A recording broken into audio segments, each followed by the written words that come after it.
who is he talking about? And while I think it's doubtful that you'll get into the reasons, the information that you have as to why the president would say that, more broadly, do you think you have good visibility into what's going on behind the walls of the Kremlin? Because the Kremlin spokesman, I suppose, predictably said you don't have a clue. Well, Matt, I think I'll start with that final question, and I will somewhat reluctantly harken back to an exchange you and I had several weeks ago when we laid out, and Secretary Blinken later laid out before the UN Security Council, what we expected the Russian Federation to undertake in advance of what we were concerned were imminent plans for a Russian invasion.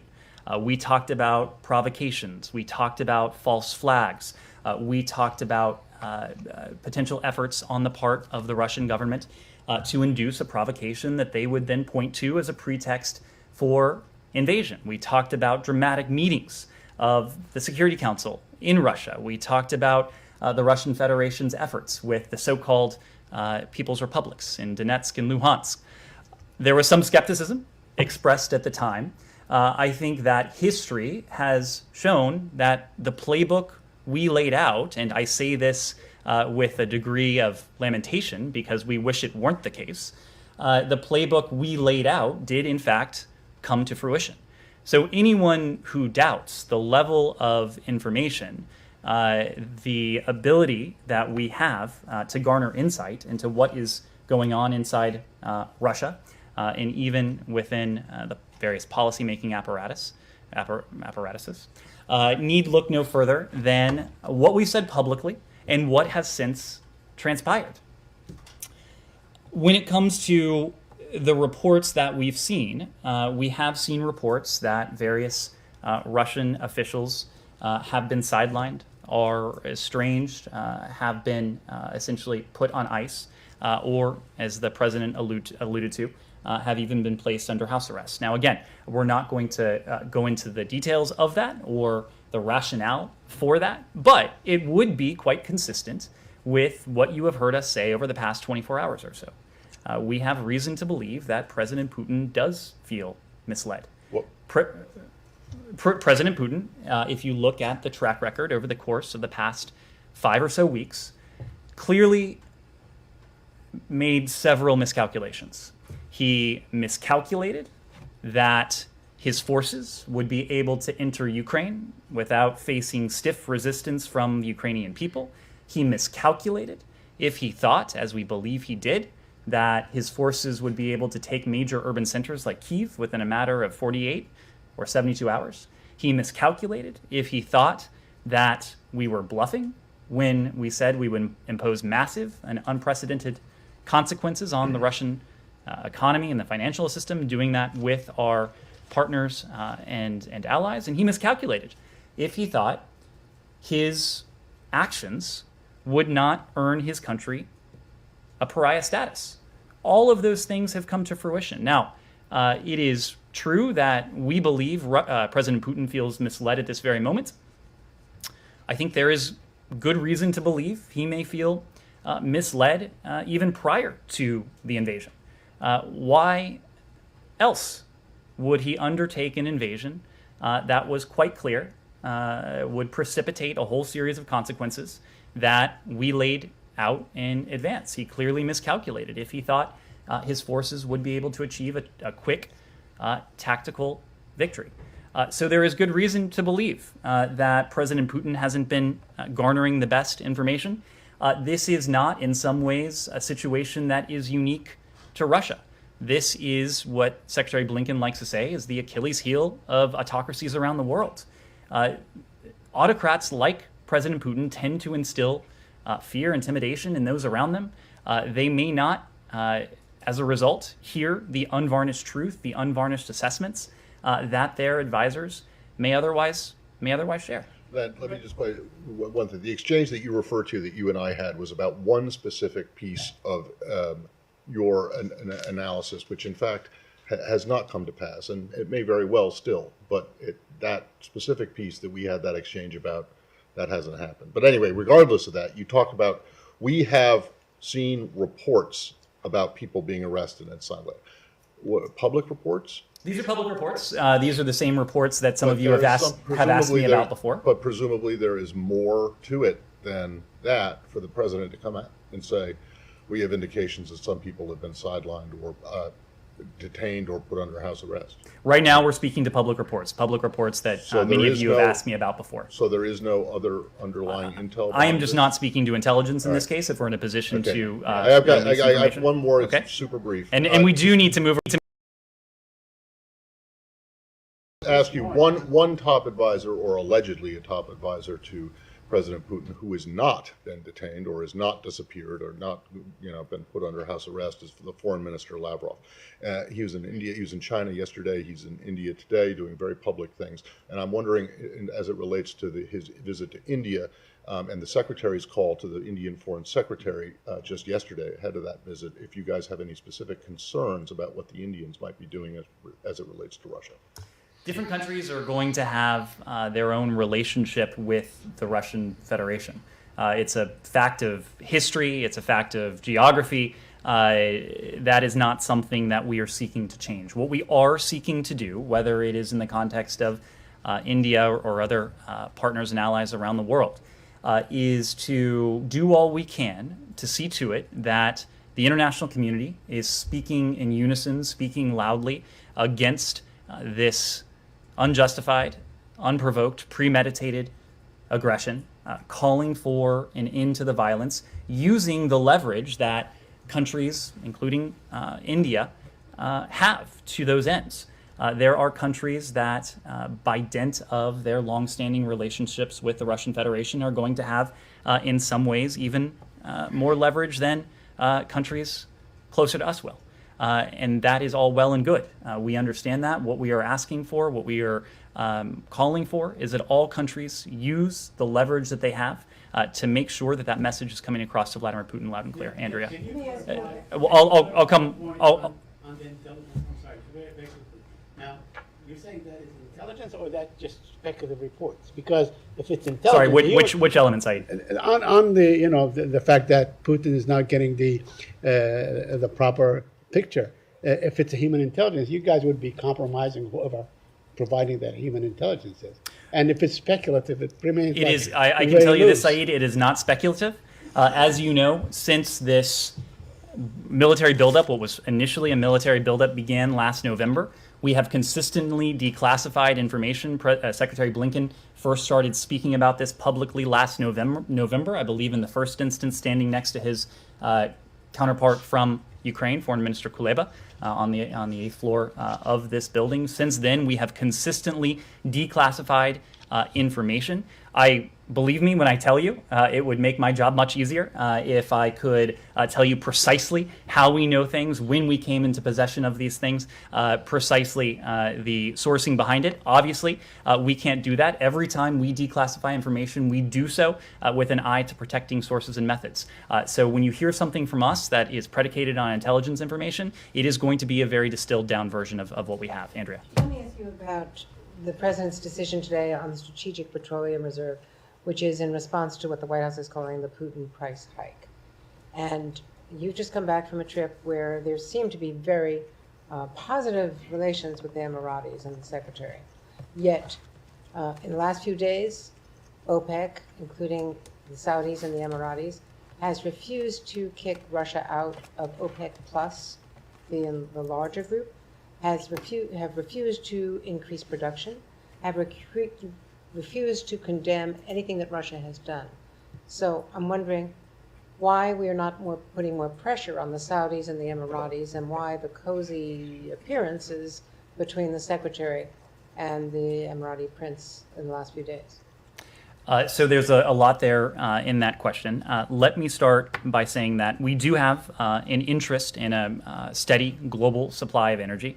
There have been a number of conversations, not only on the part of Secretary Blinken, but others in this building, including Amos Hochstein and counterparts throughout the world, and counterparts throughout the U.S. government around the world, with countries and companies.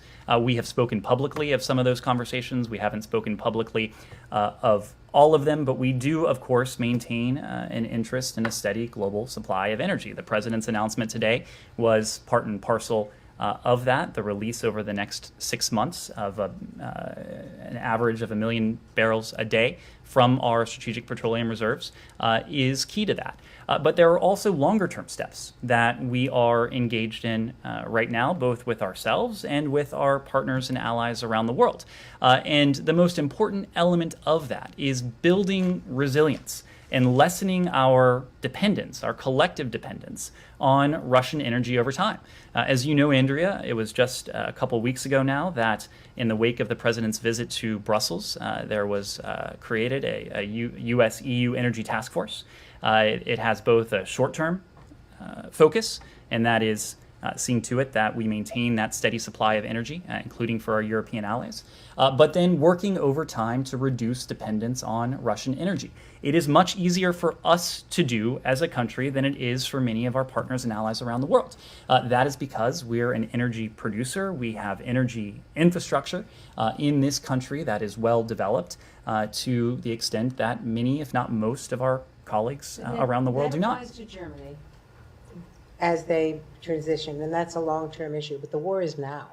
And what our Persian Gulf friends, quote unquote, and allies could do to pump more and to criticize Russia would be infinitely greater than what the president can even do from the Strategic Petroleum Reserve. Andrea, we are not, as you know, a member of OPEC or OPEC Plus, but we do engage regularly with members of OPEC Plus. That includes our partners in the Gulf. We have had conversations with them about our interests in a steady supply. With their response? Andrea, it is up for them to decide what OPEC does, what OPEC Plus does. The point of our conversations has been to express our interests in a steady global energy supply. You know that the Secretary earlier this week did have an opportunity to meet with the Crown Prince of Abu Dhabi, Mohammed bin Zayed. It was, I think you have heard from us and from our Emirati partners, a truly excellent discussion. We do benefit from the relationship that we have with our Emirati partners in terms of the personal element of it. We do benefit from the perspective that the Crown Prince brings to this.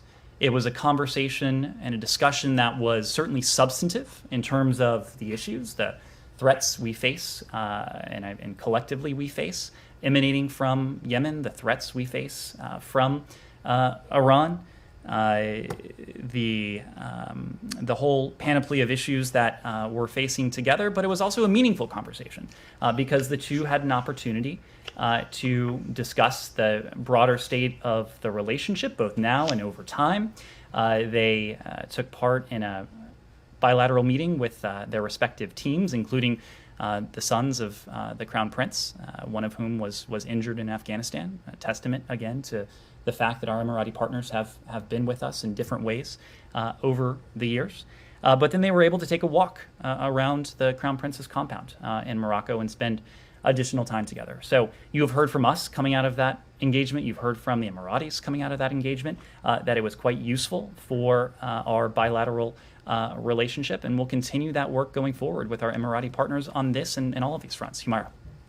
Ned, I'm sure you've seen Putin is now demanding buyers of Russian gas to pay in rubles, which basically leaves Europe facing the prospect of losing more than a third of its gas supplies. I'm just wondering, first, does the United States believe he will follow through, or is he bluffing? If he does follow through, is there anything Washington can do to help Europe? Well, I think fundamentally, this is just another indication of the dire straits that Russia's economy is in. This is a sign of economic and financial desperation on the part of the Russian Federation. It obviously is going to be up to our European partners to determine what's in their best interests, what's in our collective interests. But this is a reflection of the fact that the sanctions, the export controls, the other economic measures, including the additional measures that we announced today, have had a significant, substantial, profound effect on the Russian economy. That President Putin purportedly is now demanding payment in rubles, something he had not had to do previously. And the delta here, of course, are the measures that the United States, together with our very allies and partners in Europe, have imposed. And you continue to look across the Russian economy, across the financial system, and you see in many ways the devastation that this has wrought. You also get a sense of the draconian measures that the Russian Federation is resorting to in order to, in some ways, artificially prop up its economy, prop up its financial system. Russia specifically is closing off many avenues for people to get rid of their rubles. And again, this is another reason why they want to see these payments in rubles. Russian authorities have barred banks from selling dollars to customers. The brokerages are not allowed to let foreign clients sell securities. But do you think will they follow through, or is it a bluff? That's not. Are you speaking to Russia about Russia or our European allies? No. Neither. It's not for me to speak to either one. So I will let those. You guys are respective talking to you guys are sort of making comments about like Russian president, like he's isolated or not. So I'm pretty sure that you would have an assessment on whether it's a bluff or whether they're for real. It's a sign of desperation, is what it is. Is there anything that U.S. can do?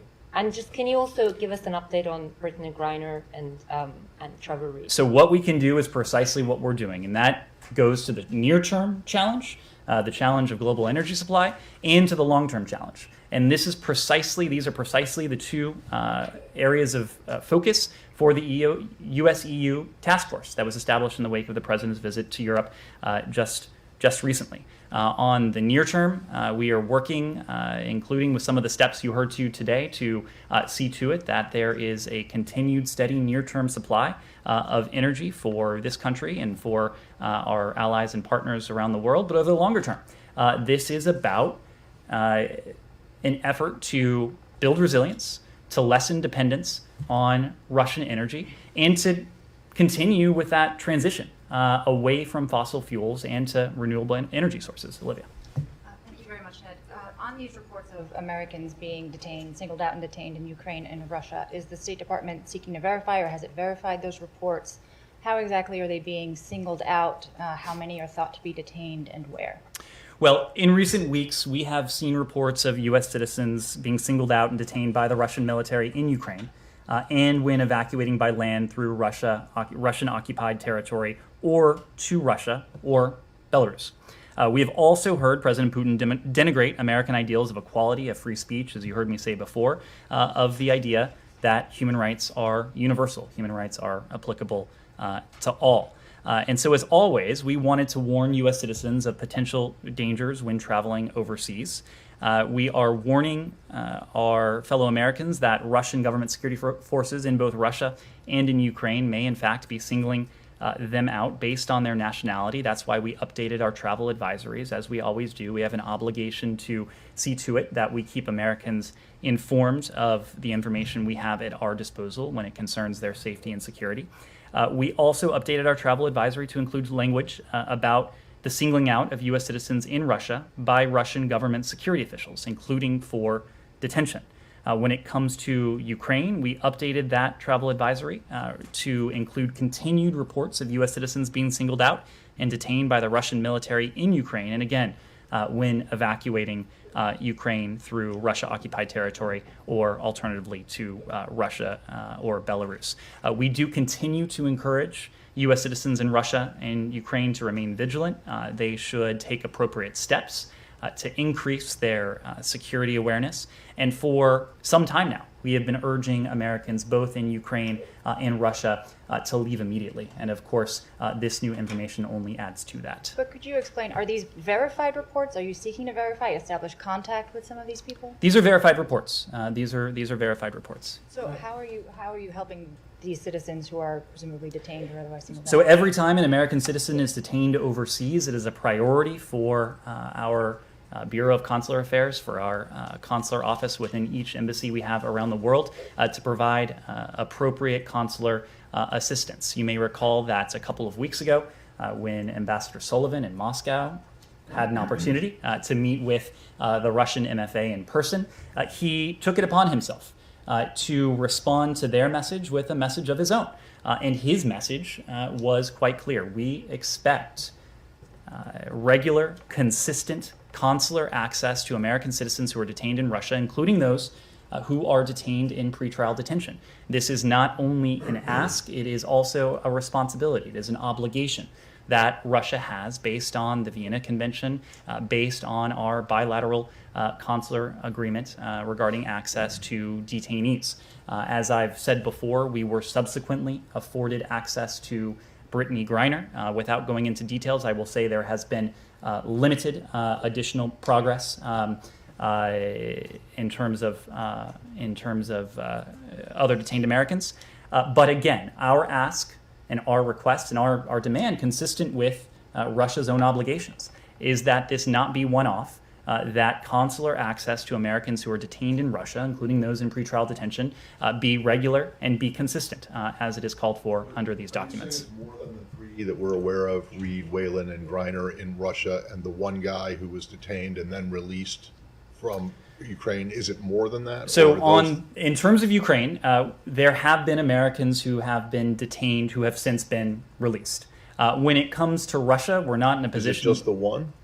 Is it? What do you mean? Is it just the one? The one that's been made very public by his member of I'm not in a position to speak to specifics. What I can say is that we are aware of instances in which Americans have been detained, but they have since been released in Ukraine. Okay. Correct. And in Russia. In terms of Russia, we've spoken of a few of these cases. We're just not going to put a number on it. Yes. The U.S. has granted a 120-day waiver to allow Iraq to pay electricity imports from Iran. Do you have any details on that? And is this the last time that you renew the waiver? I couldn't say whether this is the last time the waiver would be renewed or not. As you know, these waivers have a lifespan of 180 days. This is consistent with our commitment to Iraq. 180 or 120?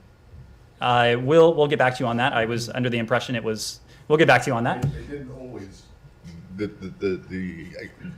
The times on them changed, especially in the last administration. Well, every few months these have to be renewed.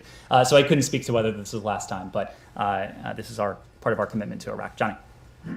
Thank you, Nick. I have two questions on Russia and China, North Korea.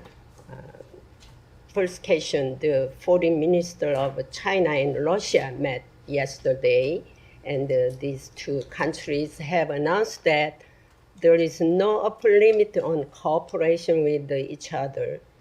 Do you see any indications for China to provide economic and other military aid to Russia? If you answer this, I'm going to follow up. Great. Second question. So on your first question, we've heard this expression before. I believe the terminology that was used in the 5,000-word joint communique between these two countries several weeks ago now was a friendship without limits.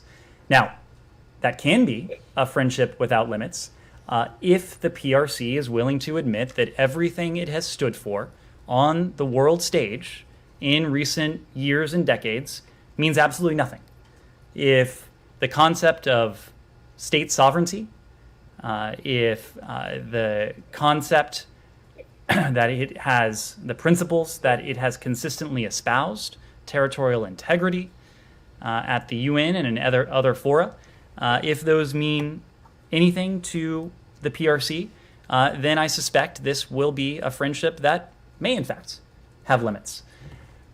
What we've said is that we are going to continue to engage our counterparts in the PRC to make very clear to them as part of our bilateral engagement, a bilateral engagement that is predicated and focused on establishing guardrails so that the competition that dominates our relationship doesn't veer into something worse, including conflict.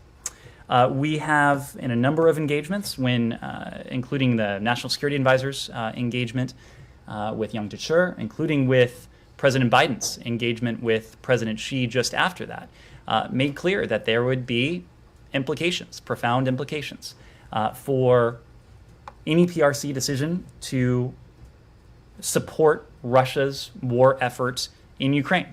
We said we're going to be watching very closely. We are watching very closely to see exactly what the PRC may decide to do or may not decide to do in this case. Thank you. And the second question, the adoption of UN Security Council resolution on North Korea is often rejected due to opposition from China and Russia. This cannot deter North Korea's continued provocations. Don't you think there must be a change in the role of the UN Security Council resolutions? I am not prepared to speak to any position we have regarding the change in a potential change in the UN Security Council. But what I can say is that in response to the DPRK's provocations in recent days and even longer, we have engaged, yes, at the UN, including in the Security Council, but we have engaged with our allies and partners around the world on a bilateral and multilateral basis.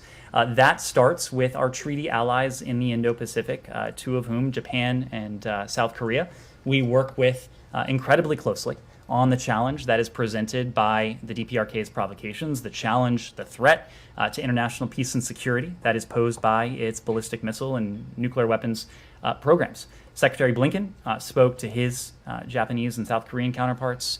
Deputy Secretary Sherman has had similar engagements. Sung Kim, our special representative for the DPRK, has had engagements as well. We have done this bilaterally, but as you know, Johnny, we've also focused on our trilateral engagement, and Secretary Blinken at that level last had an opportunity to meet together in a trilateral format with his Japanese and South Korean counterparts just a couple of months ago now in Honolulu, Hawaii.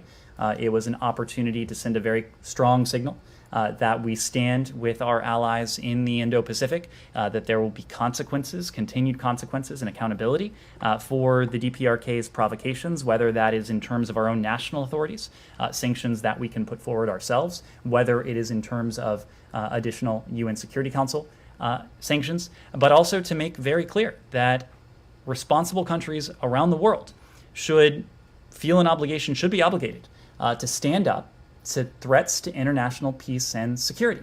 That is especially true of permanent members of the UN Security Council. The UN Security Council is the world's preeminent venue for dealing with threats to international peace and security. So when we're confronted with one, we do expect and we do hope that fellow members of the UN Security Council respond appropriately. I have a follow-up on North Korea. Sure. So, I mean, like North Korea keep, raising tensions. I mean, they're preparing for a nuclear test or even submarine launch missiles.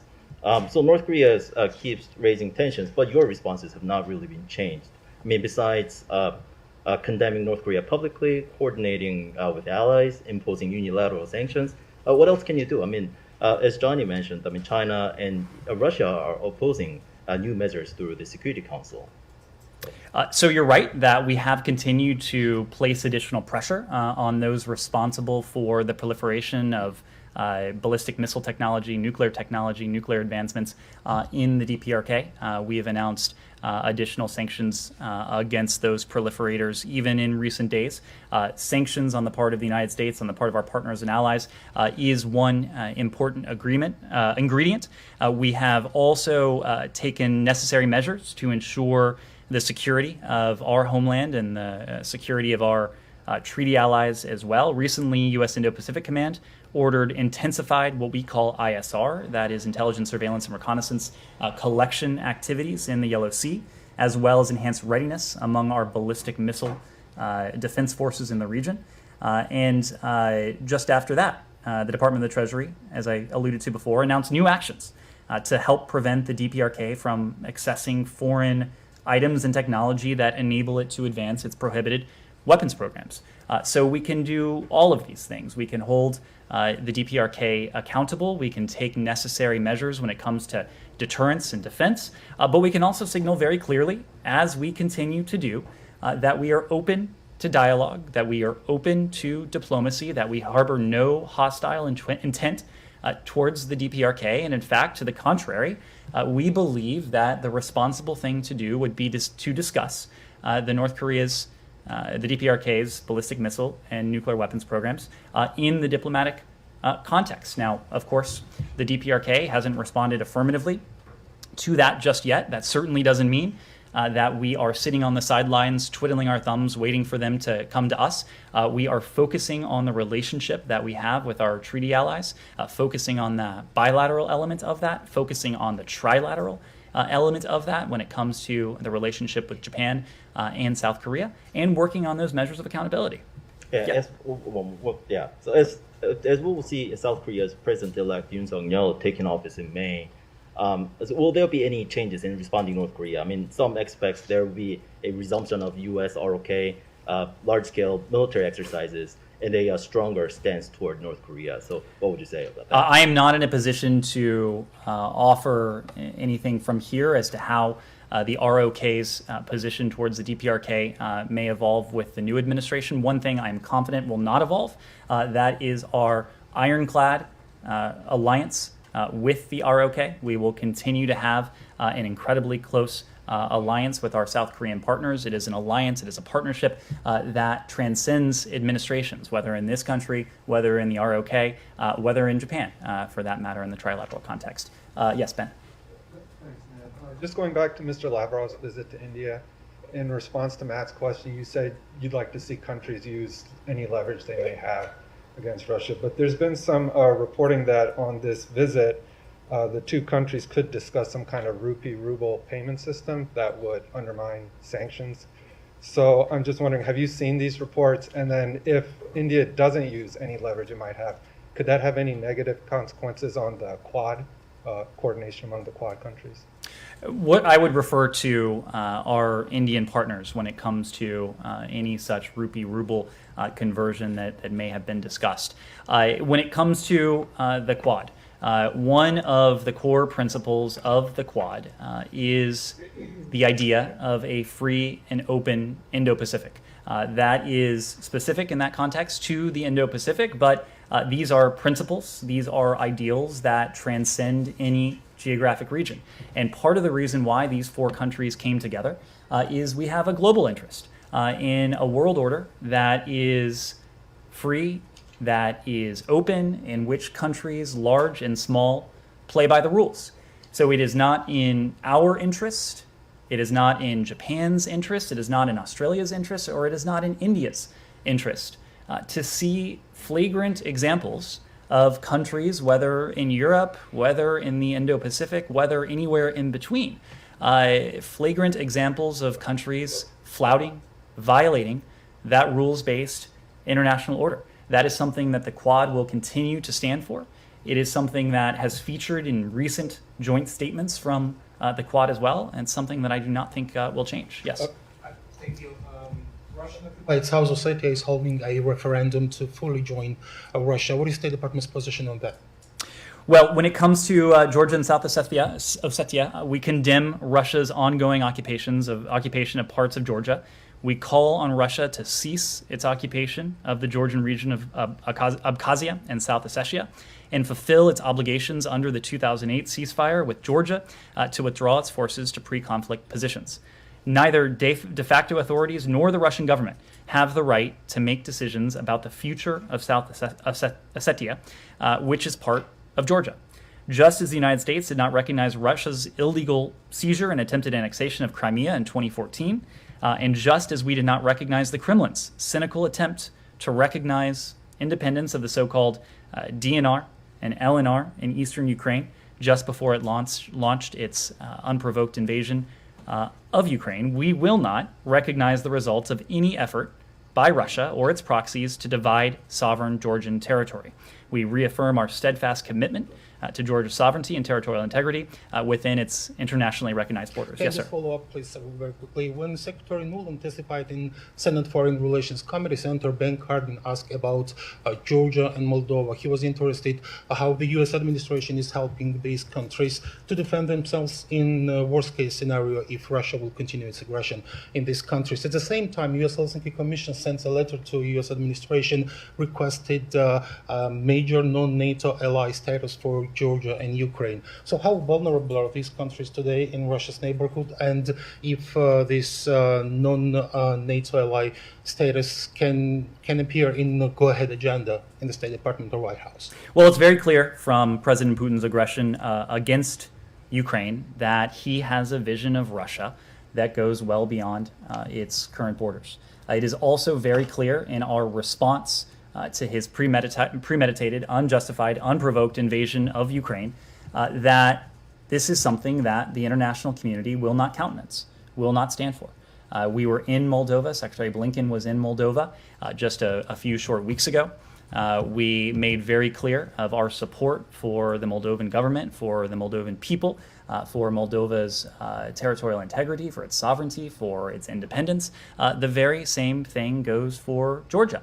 The people of Georgia have relatively fresh memories of Russian aggression and very fresh memories of Russian provocations, including and the provocations of Russian-backed forces, including those that we alluded to just a moment ago. We will continue to stand with these countries. We will continue to send a very clear signal to Moscow that aggression against its neighbors is unacceptable and will be met with a strong response. Vivian. Thank you. Yes, Ned. The head of the French military intelligence was sacked after failing to predict Russia's war in Ukraine, and obviously the U.S. correctly assessed that Russia was planning a large-scale attack, and France concluded it was probably unlikely. Obviously, the U.S. went out there early and had tried to rally support with its allies, but I was wondering if you could talk to the French shortfall and whether or not it created any situations that maybe complicated a collective response, or if the Biden administration more broadly is concerned about cooperation with the French, just given the fact that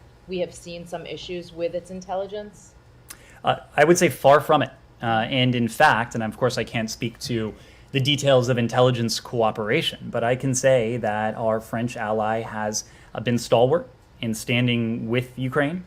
You saw the French government sign on to any number of statements, whether it was in the NATO context, whether it was in the G7 context, whether it was in the OSCE context, prior to the invasion, making clear that there would be these massive, unprecedented, profound costs that would befall the Russian Federation if President Putin went forward with its aggression. So I, of course, can't speak to any intelligence analysis or assessments that the French may have produced, but what I can speak to is that very early commitment and enthusiasm we saw from our allies in Paris to be with the international response. And of course, you have seen President Macron really in overdrive in terms of his efforts to facilitate a diplomatic off-ramp. Now, of course, whether it's the French effort, the German effort, the Israeli effort, the Turkish effort, other diplomatic efforts, those have not borne fruit, not for lack of trying, not because our partners and allies have failed to use their good offices in every way they can. That is quite the opposite, in fact. We have seen our French allies engaged in a very constructive way. They have been engaged with us. They have most importantly been engaged with Ukraine, just as President Macron and others in the French government have engaged with the Russian Federation in an effort to foster true diplomacy. I have one other unrelated question. Axios is reporting that Secretary Blinken asked Israeli Prime Minister Bennett for his alternative to the nuclear deal and how he would stop Iran from reaching a nuclear weapon capability. Can you talk to that report and also give us a status update as far as any efforts to get this over the finish line, at least so we could be talking again officially? Sure. So a few points there. It, of course, is no secret that we have tactical differences with our Israeli partners. Families, even the closest to family members, sometimes have disagreements and arguments. The ability for close family members to do that is, I think, a testament to the closeness, and that's how we look at that dynamic here in this case. What we don't have is any strategic disagreement. At a strategic level, we and our Israeli partners are committed, we are determined to see to it that Iran must never be allowed to acquire a nuclear weapon. And so when Secretary Blinken, when we were in Israel earlier this week, I suppose it doesn't feel like that, but earlier this week, we did have an opportunity to speak with Prime Minister Bennett, with Foreign Minister Lapid, with the Defense Minister Benny Gantz, President Herzog, and others regarding where we are in terms of the negotiations in Vienna, but more broadly, the effort to see to it if we can achieve a mutual return to compliance with the JCPOA. This is part and parcel of our regular efforts to keep our allies and partners around the world, as well as Congress here at home, informed of those efforts. I'm not going to detail the contents of that discussion beyond the readouts and the joint press avails that you saw for yourself in Israel. What I can say and what I can do is make a broader point. This is no longer a thought experiment. What might happen if the nuclear shackles of the JCPOA were lifted and we tried something different? We tried something different in the form of maximum pressure. This has been, in some ways, a real-world experiment since 2018. In 2018, and in the months before, we were told a number of things about what abandoning the JCPOA, which was working according to our intelligence community, according to this building, according to international weapons inspectors, but we were told a number of things that we were assured would happen if the United States abandoned the JCPOA and pursued another course. We have been pursuing that other course since then. And everything that we were promised in that period, a so-called better deal with Iran, an Iran whose proxies were cowed, an Iran whose support for terrorism would be diminished, an Iran whose ballistic missile program would be checked. All of those things turned out not only to be not true, but in almost every case, the exact opposite has come to fruition. Iran's nuclear program, most concerningly, has galloped ahead. A breakout time that was measured when the JCPOA first went into effect at 12 months is now down to a time period that can be measured in weeks. Rather than... 12 months can be measured in weeks too, Ned. Thank you, Matt. Rather than Iran's proxies be subdued, we have actually seen them emboldened. And you can quantify that in a number of ways. But here's one important way. From 2012 to 2018, there were no significant attacks. There were no attacks against U.S. service members, diplomatic facilities in Iraq. That changed in 2018. And between 2019 and 2020, the number of attacks from Iran-backed groups went up 400%. This was in the aftermath of the decision to abandon the JCPOA. It was in the aftermath of the decision to apply the FTO designation to the Iranian Revolutionary Guard Corps. It was in the aftermath of the killing of Soleimani, the IRGC chief. So clearly, the effort to put Iran's nuclear program back in a box, the effort to subdue Iran's proxies has not worked under the strategy that we inherited. We want to see to it that we have a strategy that does work, that is effective. When it comes to Iran's nuclear program, we continue to believe that a mutual return to compliance with the JCPOA is that appropriate recourse. And we know that, again, because we have done this before. This is not conjecture on our part. From January of 2016 until May of 2018, it was in full effect. Iran was complying with it, and Iran's nuclear program was verifiably and permanently constrained. And what that means is that Iran was permanently barred from obtaining a nuclear weapon. That is the reality we've experienced before that we seek to get back to. Now, in terms of where we are, we've spoken before of the progress that had been achieved in recent weeks. There are a small number of outstanding issues. The onus is now on Tehran to make those decisions.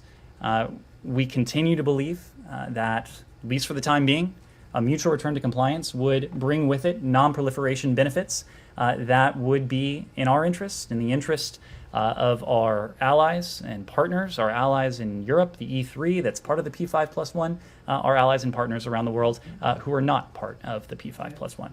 Saeed? Thank you. First, it's great to see you holding your first non-restricted briefing, and thank you for all the past briefings. I also want to acknowledge our colleagues, Sean, Francisco, and Barbara, who really kept this there and participating and so on. So I want the record to show that. Absolutely. And second, I want to ask you on the Palestinian-Israeli issue. Ned, I mean, since you guys were there and since you left, violence has spiked in Israel and the West Bank and so on. Hamas is threatening now to escalate after that, after yesterday's attack on Jenin and so on. And then there was also by right-wing settlers that have stormed the Al-Aqsa Mosque and so on. And my question to you, I mean, as we come close to Ramadan in 2 days and so on, and we witnessed what happened last year, did the Secretary of State, the Secretary Blinken, manage to get any kind of assurances that the Israelis will not escalate, will not quell whatever rituals the Palestinians may be conducting during this month to sort of lower the tensions down? Allow them to do their thing? So let me start with a word on the most recent terrorist attacks in Bnei Barak.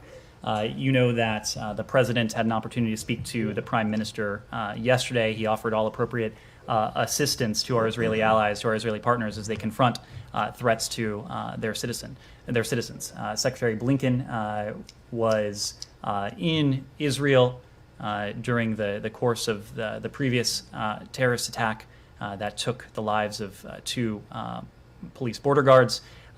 Shortly after we left, the secretary issued a statement strongly condemning the subsequent horrific attack that took place in Bnei Barak. It was the 3rd terrorist attack in Israel in a week. And of course, we send our condolences to the families of the victims of these tragic attacks. People across the region, stakeholders across the region, including Palestinian Authority President Abbas, King Abdullah, have condemned these attacks. We urge those seeking to escalate tensions to cease their actions immediately. Retaliatory violence is also entirely unacceptable. Every effort should be taken to protect innocent life, whether that is Palestinian life, whether that is Israeli life, all lives. We appreciate all efforts by Israel and Palestinian Authority to refrain from unilateral actions that exacerbate tensions. As you've heard us say before, as the Secretary had multiple opportunities to say in the region, Israelis and Palestinians alike equally deserve to live in peace and security with dignity. And this is especially important to your question, Saeed, as we enter April, in which we're going to see this confluence of holidays for the 3 major religions, in which Muslims, Jews, and Christians will be celebrating Ramadan, Passover, and Easter, respectively. The confluence of these holidays over the course of the coming weeks was a topic of conversation in Jerusalem. It was a topic of conversation in Ramallah. It was a topic of conversation in the Negev with Foreign Minister Lapid and the other counterparts who have signed on to the Abraham Accords or normalization agreements. It will continue to be a focus of ours to see to it that tensions are de-escalated, that provocative steps do not move forward, and we will do everything we can to see to it that this holy month for these 3 religions is a peaceful one. Yes? Thank you. I'm from China CCTV. So my question have 2 parts. We know this week Chinese Foreign Minister Wang Yi just chaired the 3rd meeting of foreign ministers of Afghanistan neighboring countries. So my first part is that what's your take on this kind of mechanism will promote the solution of Afghanistan issue? And my second part is during this meeting there is an extended meeting on Afghanistan participated by special envoys from China, US, and Russia. So how do you weigh the role of these 3 countries can play, on dealing with this type of regional issues? Thank you. Well, to your question, Special Representative for Afghanistan, our Special Representative Tom West, did attend the so-called extended Troika meeting in Tanzhou, China, on March 31st today. The extended Troika, includes the United States, China, and Russia, with Pakistan in this case as the additional participant. These are countries that have a good degree of leverage with the Taliban. And the extended Troika has in the past been a constructive forum, and it is critical that the international community remain united in its approach to Afghanistan. It is especially critical with countries that have a good deal of leverage with the Taliban. The United States would be included in that. Russia would be included in that. The People's Republic of China would be included in that. And Pakistan would be included in that. It is incumbent on all of these countries to use that leverage to push the Taliban in the right direction. When it comes to this issue, our interests are aligned with the members of the Troika. And that includes when it comes to the imperative of seeing girls return to secondary schools and encouraging inclusive governance. We want to see to it that those are messages the Taliban receive not only from us, not only from our European partners with whom we're coordinating closely on Afghanistan and engagement with the Taliban, but also from a broader collection of countries, and certainly those countries that do have a good deal of leverage. Yes. Let me move around. I don't think you've had a question? Yes. It has been reported that North Korea seems to be preparing for another new nuclear test, underground nuclear test. So what is your assessment on it? What is our assessment of the reports that North Korea seems to be preparing for another nuclear test? Well, of course, I'm not in a position to speak to intelligence one way or another. But what I can say is that the DPRK has engaged in a number of provocations in recent weeks. But this is a government that has engaged in provocations for a number of years now. And just prior to what is assessed to have been the launch of a probable ICBM, we released information indicating that such a launch might be in the offing. So we are monitoring the situation very closely. We have made clear that continued provocations will incur additional responses from the international community. We will continue to engage with our Japanese counterparts, our South Korean counterparts at the UN, and with our partners and allies around the globe. Yes? I have a question from my colleague from VOA Urdu Service. Prime Minister of Pakistan, Imran Khan, said in his speech that there was a threat letter that purportedly shows evidence of a foreign conspiracy to oust his government. In what appeared to a slip of tongue, he named the U.S. as the country behind the threat. So what is your reaction? Do you have any comment on this? Well, we are closely following developments in Pakistan. We respect, we support Pakistan's constitutional process and the rule of law. But when it comes to those allegations, there is no truth to them. Yes, Himara. Just to follow up on Trevor Reed, his parents were at the White House yesterday, if I'm not mistaken. And the last time U.S. Ambassador saw him was in November. So after President's meeting, I'm just wondering if you guys have any specific plans to make another push to get consular access for him, maybe in the form of a plea through a more higher, like senior level? That push has been ongoing since the last time we were afforded consular access, Himara. Our goal, as I said before, has been to see consistent, routine consular access to Americans who are detained in Russia, whether that's in pretrial detention or to Americans who have been sentenced, including Americans who are unjustly detained in Russia. And Trevor Reed would fall into that category. So we will continue to push at all levels to do everything we can to see to it that Trevor Reed, in this case, is reunited with his family just as soon as we can. I'll take one. Anything on Brittany Griner? Yeah. Follow-up question about Georgia. I'm sorry. Can I ask Okay, let me take this and then I'll come to you, and then I must Thank you. I must leave. In terms of Brittany Griner, as we noted last week, I believe it was, we were afforded consular access to her. The head of our consular section in Moscow was afforded a visit. It was an opportunity for him to do a welfare check. We came away with the impression that she is doing as well as could possibly be expected under these very difficult circumstances. Again, our goal is to see to it that consular access is not a one-off affair, and to see to it that we have regular access to Americans, including Brittany Griner, including all Americans who are held in pretrial detention. So one follow-up of Georgia.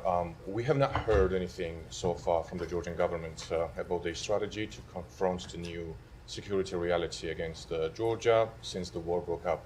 So I wanted to ask you if the U.S. is analyzing parallel scenarios by Russia towards different regional countries and mainly Georgia, and what the United States is preparing for that. And the second question is about Britain and allies who agreed to send more lethal military aid to Ukraine.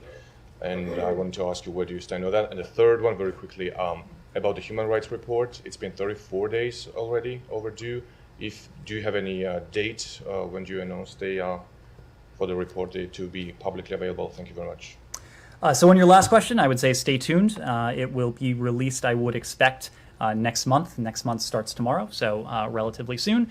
On your other questions, we are looking at all potential contingencies, knowing that, as I said before, President Putin he has demonstrated that he is not someone who respects borders.